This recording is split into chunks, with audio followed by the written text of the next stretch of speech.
Hoy vamos a hablar acerca del apego ansioso.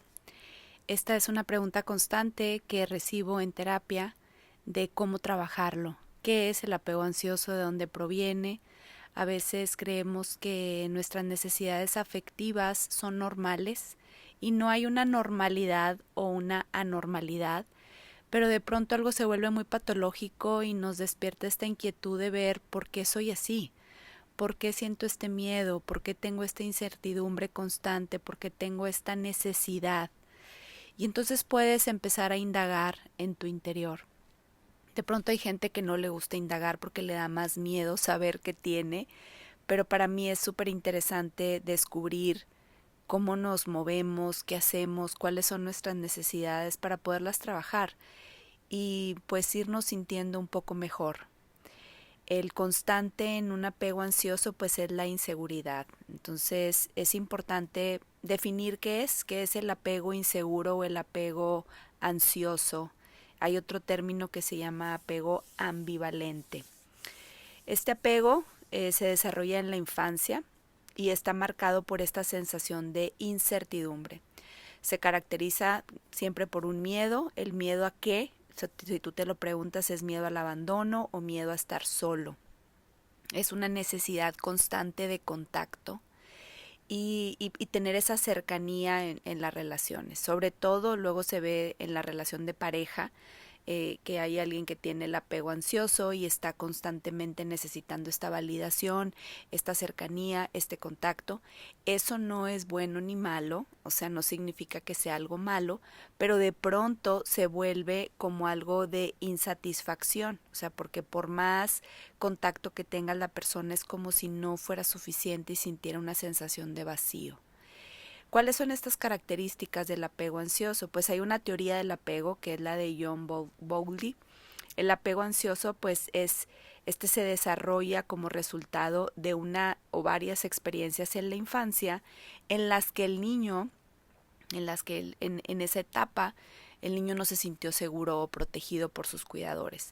Ojo aquí, eso no significa que no haya tenido cuidadores, sino que no se sintió seguro o vivió una o varias experiencias en donde no se sintió protegido por sus cuidadores, porque no haya buscado ese cuidado o porque el cuidador no se lo pudo dar.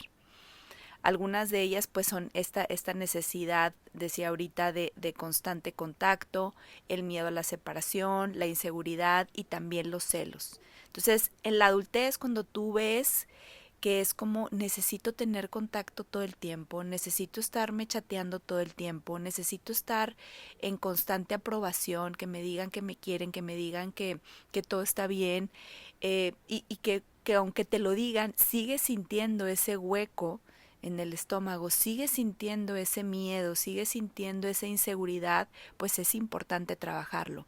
¿Por qué es importante trabajarlo? Porque no puedes vivir en paz. Estás con esta incertidumbre constante. Y entonces cuando lo empiezas a trabajar, te das cuenta que proviene de un espacio pasado, que no es que tu pareja te haga sentir estas cosas tú las sientes porque hay un sistema nervioso que está encendido constantemente.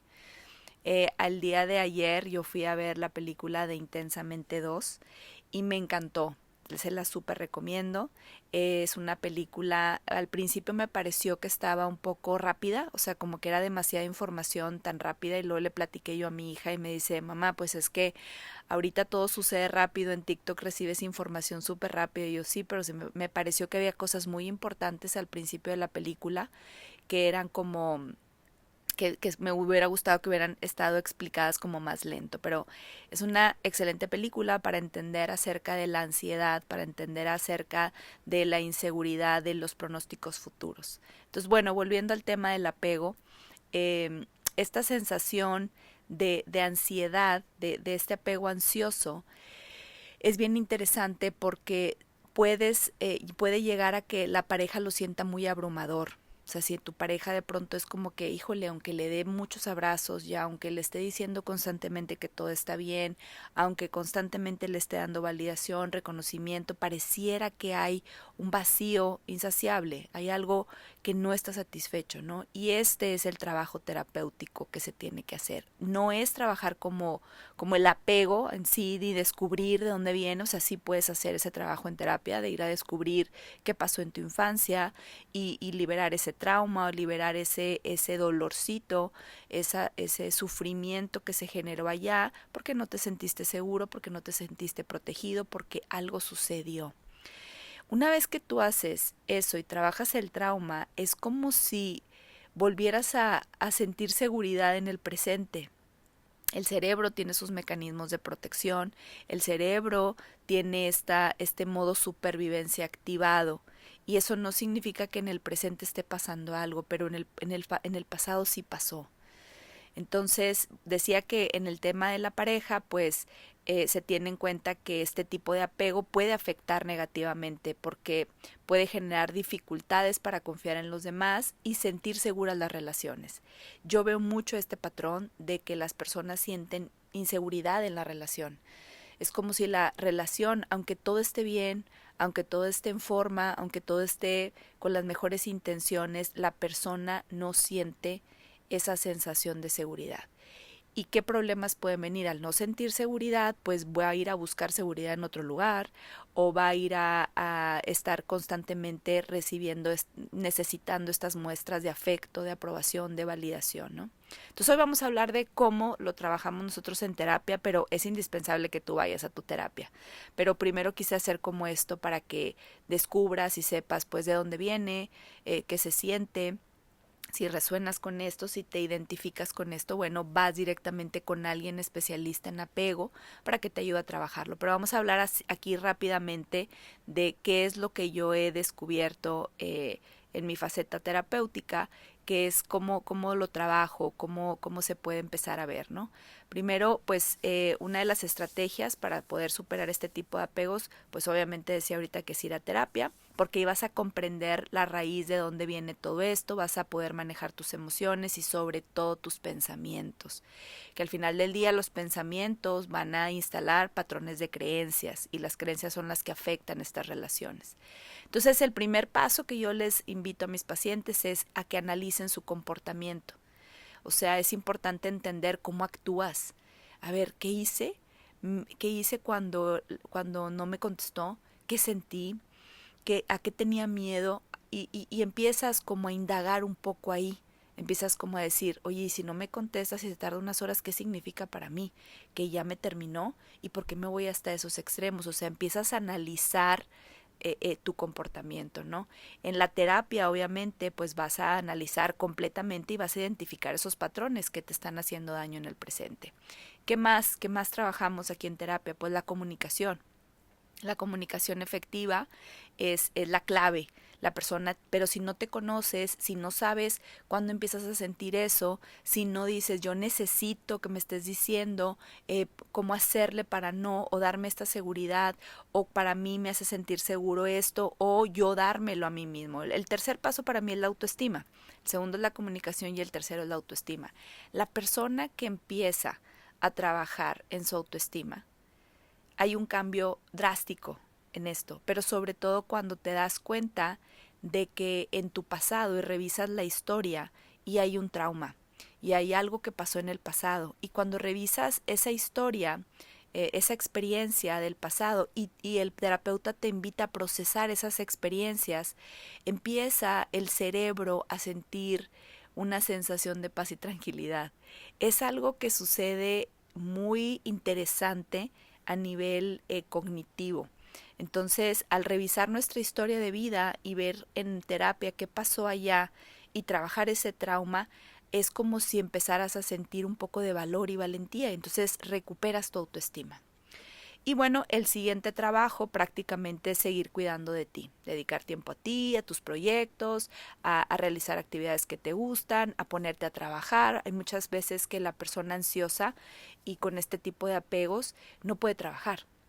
Es como que siente una incapacidad de estar sola, siente una incapacidad de ir a lugares sola, tiene siempre que estar con amigos, en reuniones, mucha gente, y siempre estar ocupado y siempre estar hablando por teléfono y siempre estar en este constante de no sentirse solo. ¿Y por qué? ¿Por qué no se quiere sentir solo? Pues porque hay algo que pasó en el pasado donde se sintió muy solo y no supo qué hacer con esa soledad. Entonces, ¿se fijan cómo todo importa? Cómo cuando empiezas a atenderte, cuando empiezas a observarte, cuando empiezas a analizar tu comportamiento, todo va embonando y va teniendo sentido. ¿Qué más podemos hacer? Pues prácticamente varias cosas también. Decía yo que para mí la básica es ir a terapia y sanar estos pasos que te estoy contando aquí. Tú los puedes hacer, sí, pero siempre que vas a terapia es más interesante porque el otro está escuchándote y el otro está viendo por dónde, ¿no? Entonces, la invitación es a que tú conozcas de esto, empieces a analizar tu comportamiento, empieces a conocerte, el autoconocimiento y el voltear a ver a ti, a tu interior y decir, híjole, esto fue muy doloroso en el pasado, pero lo necesito liberar, porque si no lo libero, esto va a ser una atadura y voy a echar a perder relaciones, mis noviazgos, mis trabajos, porque pues el apego ansioso prácticamente va a ser en todas las relaciones, casi siempre se funde en la relación de pareja, es donde más se nota, pero puede ser en una relación de amistad, entonces terminas con las amistades porque no te sientes que no te dan la suficiente atención o validación, ¿no? Entonces, repitiendo los pasos, vamos a analizar el comportamiento, vamos a empezar a conocernos, a comunicar de manera asertiva nuestras necesidades de forma clara, a trabajar en nuestra historia pasada para liberar los traumas, los resentimientos, perdonar, trabajar en nuestra autoestima y empezarnos a cuidar. Cuando decimos empezarnos a cuidar, pues hay muchas maneras de cuidarnos. Hablamos de cuidar la mente.